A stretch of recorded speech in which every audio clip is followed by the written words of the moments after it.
Policie České republiky, dobrý den. Dobrý den, tady Nguyen. Ukradli mi auto. Tak mi řekněte značku a místo, kde jste parkovala. A 4 6 3 0 9.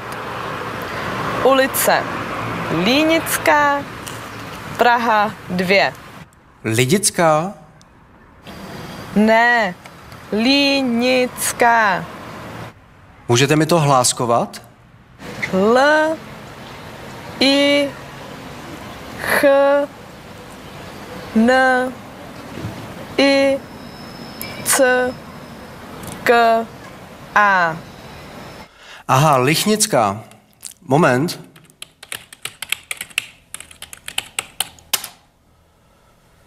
Tady vidím, že auto vám odtáhli. Zavolejte si prosím na 777 214 351.